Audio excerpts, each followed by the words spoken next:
Hello again, everybody.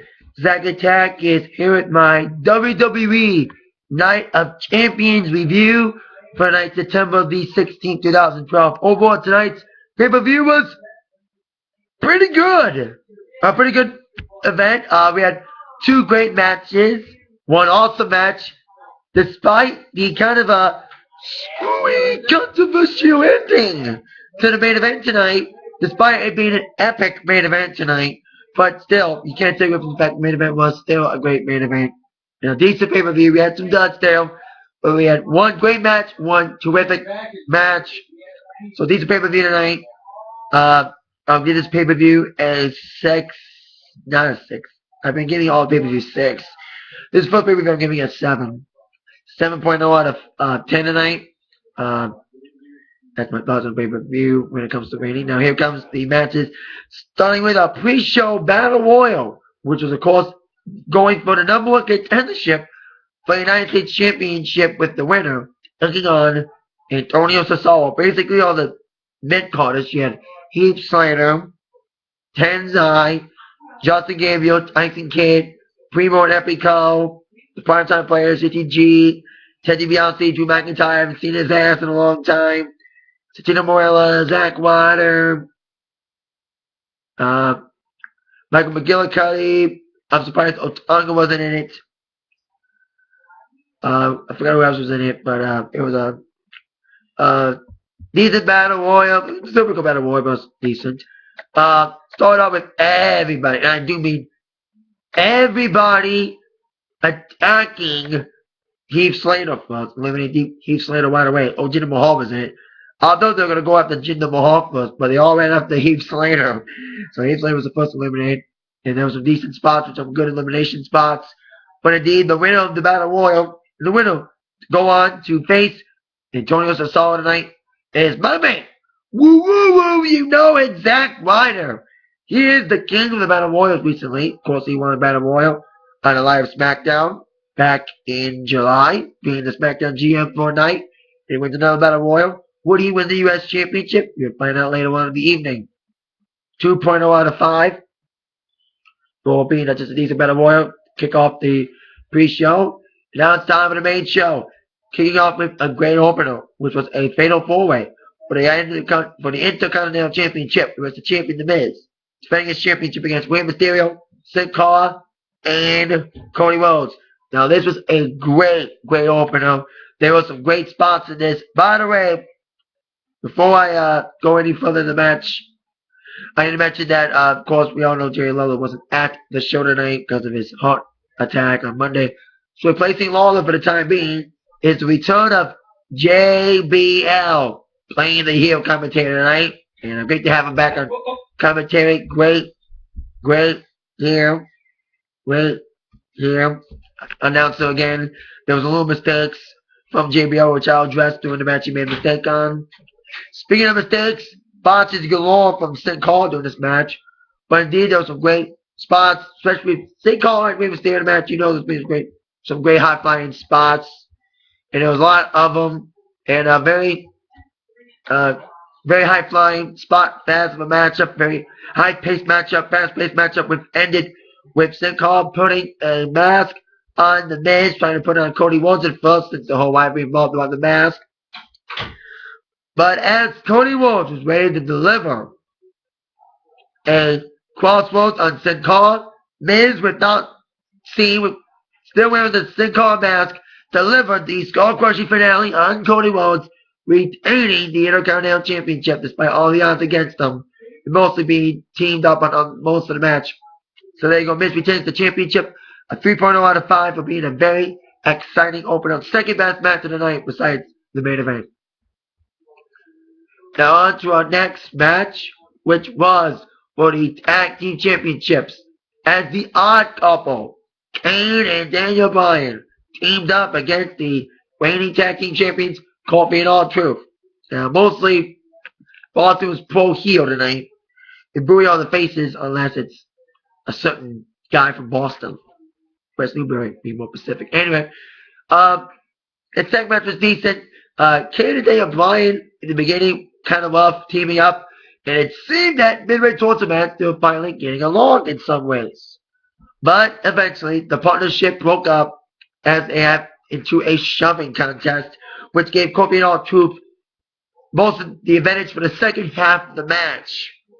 It seemed that Kofi and Truth were going to retain, and Kane and Bryan were not going to settle their issues at the wall. But then we had a spot similar to what happened last week on Raw. Of course, David Bryan and Kane, after evenly tagging, now blind tagging each other in again, which ended with Kane going off the top, about to go off the top rope to a big flying clothesline, but then Daniel Bryan pushed Kane off the top rope on to the legal man, who was, I think it was Darren Young. Still Young, the legal man? Not Darren Young. Sorry. I meant Kofi Kingston. Sorry, my bad. I botched. I fucked up. I said Darren Young. Oops. Anyway, Kane got pushed on the Kofi. 1, 2, 3. Which Kane Bryan won the tag team champions. Kind of like what happened last week involving the primetime players. That's part of why I said Darren Young at first, because we saw that spot similar to last week when Kane chokeslammed Daniel Bryan on top of Darren Young, which was almost like the same spot maneuver tonight with Kane getting pushed by Daniel Bryan on top of Kofi to give Kane and Daniel Bryan the tag team championships, despite them both wanting to be individually tag champs, which involved a very funny spot in the back with Kane and Daniel Bryan arguing about, I'm the tag team champ. No, I'm the tag team champ.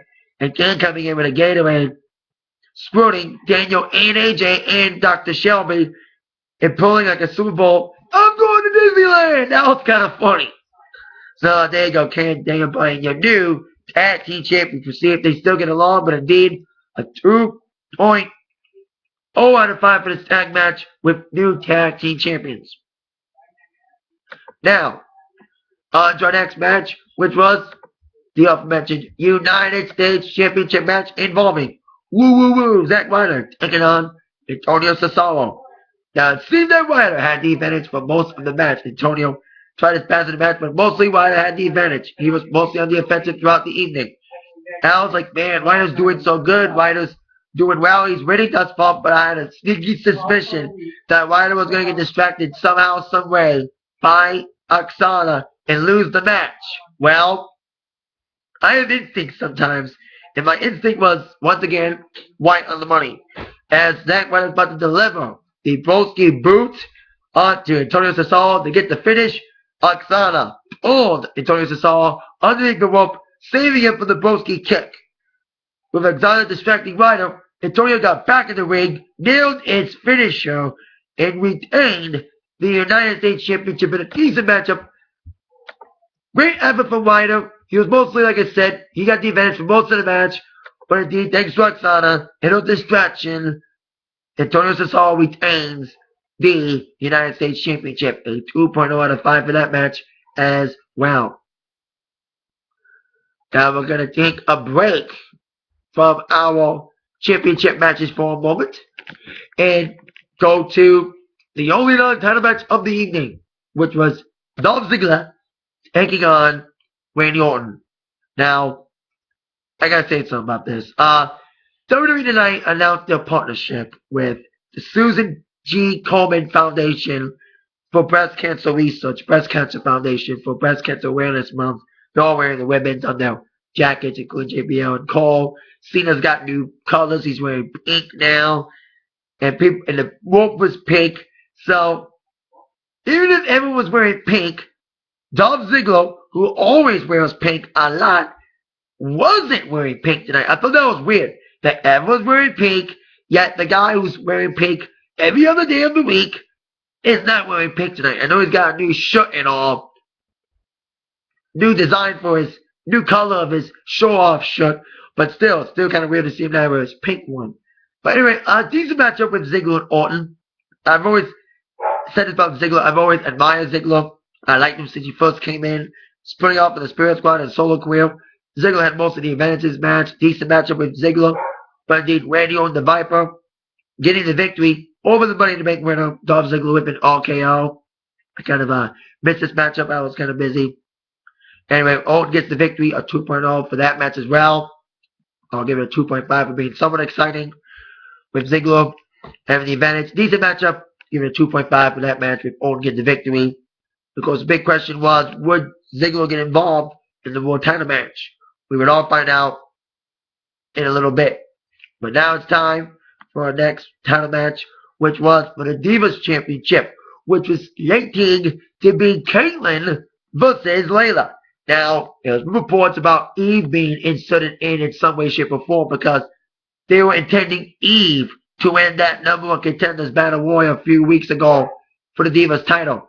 But the ending was kind of botched, and Kane got the victory. And there's a rumors about how to get Kane out of the picture or to add Eve in. Well, they wrote Kane off by her getting injured backstage. So Eve got the title shot tonight. So it's Eve against Layla, and kind of a slow going Divas match. Kind of a I thought I was going to hear boring chants, but that was not a boring chant. But very slow going. Ending kind of picked up, and it was a typical Divas match with a new Divas champion crowd as Layla was going for a big splash. She missed it, and Eve capitalized on Layla's injuries as well with the pin and the win with your new Divas champion Eve. She won, of course, the NBC show Stars on Stripes, and now she won the Divas Championship with this swinging neck breaker with the victory after Layla missed her move. So 2.0 for that match as well. Now it's time for your co-main event for the World Heavyweight Championship. Sheamus against Alberto Del Rio. Now the whole bro kick thing got settled this evening. There was an argument with Alberto and Ricardo backstage when Ricardo took his neck brace off despite him feeling better because they wanted the lawsuit thing, blah, blah, blah. Before the match started, Booker T came out and said that his investigation is over. Despite the fact that the bro kick is indeed a dangerous move, that's the risk in WWE. You get hurt. That's what you're in the WWE for. You take punishment. You don't just complain about it. And be a pussy about it like everybody else is. So indeed, the bro kick was reinstated starting this matchup, which of course bothered Alberto Del Rio. He had a mindset of having the advantage of having no bro kick. But with it being back, that put his game off big time. Especially when Sheamus was trying to pull a Daniel Bryan type finish, 18-second finish to begin with. But indeed, Alberto ducked. And Otunga got the brunt of it, who was at ringside. Not as good as a SummerSlam match. Little better than the Money in the Bank one, though. But still a decent matchup for these guys. Sheamus was, of course, weakened by the arm. That was the thing with Alberto going once again for the crossover. It kind of felt like the Money in the Bank match again with Alberto going for the arm again. Many times in the crossover breaker. Felt like Sheamus was going to tap a few times. But indeed, Sheamus fought out of it. His arm was kind of messed up at the end, by the end of it. But indeed, Sheamus got a out-of-nowhere bro kick to get the victory in retaining the World Heavyweight Championship. 2.2 I'll never give it like a 2.1 or 2.2 before. I'll give it a 2.2 for being a decent matchup. Not as good as SummerSlam. To have it better than Money in the Bank, though. So there you go. Sheamus retains World Heavyweight Championship. Now it's time for our main event. The match of the night, despite the ending. For the first time since TLC, CM Punk would finally get the respect he deserves in his mind as he main evented the pay-per-view defending the WWE Championship against John Cena. Now let me say this first off. By the way, before I get to the match, I need to clarify JB on something. I was going to say, JB, I made a little mistake tonight. During the Divas match with Layla and Eve, he called Layla the winner of the 2006 World Divas Search, the first ever World Divas Search. The first Divas Search was in 2004, JBL. And he called Eve a World Search contestant. She won it. She won the Divas Search in 07. So I had to make it out there. little questions for you, JBL. But now on to the main event. John Cena and CM Punk, like I said, the match of the night. Let me clarify something here. This was their second best match. Not as good as the Money in the Bank one, especially with the ending, but the very exciting matchup. The same format as the previous matches before this. The beginning was kind of a slow beginning. They had to get used to each other again, but Punk had the advantage for most of the match.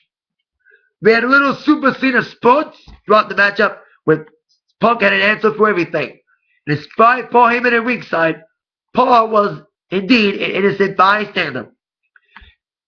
And it was a long matchup because I was looking at the clock. I was like, damn, it's like 10:10. This match is going to go for like a half hour again, like the Money in the Bank one. Why was it a long one? An exciting one. The last 20 minutes, like the last matches, were indeed the most exciting moments of the match. With Cena's dead at ringside being tossed to the ship by Cena, it was, of course, the last 20 minutes exciting. Near fall after near fall, submission after submission, including the crossface for Punk. What was it? 3 STFs used, like 3 FUs, 3 go to sleeps, even a rock bottom by Punk. Yet these guys could not be beat. The other could not find a way to get the other to stay down for the 1, 2, 3. And the crowd was into it, man. The Boston crowd was a great crowd tonight, especially for this match. And very exciting matchup for these guys. They have good chemistry. Like I said, it's the second best match despite the ending. Cena went for a side suplex off the top after like so many things. Could not take him down. But he did a suplex. Got the pin. 1, 2, 3. Kind of a quick ending with Cena apparently winning the WWE Championship again in his hometown of Boston. But, however, the referee reversed the decision, saying that during Cena's suplex, both men's shoulders were down. When we saw the replay, Cena's right arm was indeed down. So CM Punk retained the title as a result of a draw because of that controversial pin finish. So, and then Punk nailed Cena with the belt after the matchup. So, the ending kind of sucked. It kind of dampened it. You know, like, wow, what a great exciting matchup. The second best match, that's the Money in the Bank. A great match. Kind of a weird, shitty ending with the quick finish by Cena apparently winning the title. But then the decision being reversed after the replays show that both men's arms were counted, including Cena's right arm. So the Punk retained the title. I'm happy for that, but kind of a screwy way. But anyway, 3.5 out of 5. Best match of the night despite the finish. You can't take away from the match being an exciting matchup again from these guys. Second best match from them. Not as good as the Money in the Bank match, especially since that match didn't have a screwy finish. But the only thing closest to that was Punk getting cashed in by Alberto by Money in the Bank. Speaking of that, I mentioned it during the World title match. Surprised Ziggler didn't come out. There was rumors that Dolph Ziggler was going to come out and cash in Money in the Bank. There was some "we want Ziggler" chants, but kind of disappointed that Ziggler didn't cash in Money in the Bank tonight. There was rumors about it, but we'll see when Ziggler cashes it in. But I was like the only other disappointment tonight was Ziggler didn't cash in Money in the Bank despite rumors. And like I said, the other disappointment was being the shitty ending of the screwy ending of the Cena Punk match, despite a great match. Like I said, 3.5 for that match. Second best match with Punk and Cena. Great, exciting matchup once again for these guys, despite the ending, like I mentioned. That is it for a WWE Night of Champions review. Once again, my review, waiting for this pay-per-view, 7.0 out of 5. First time not giving it a 6.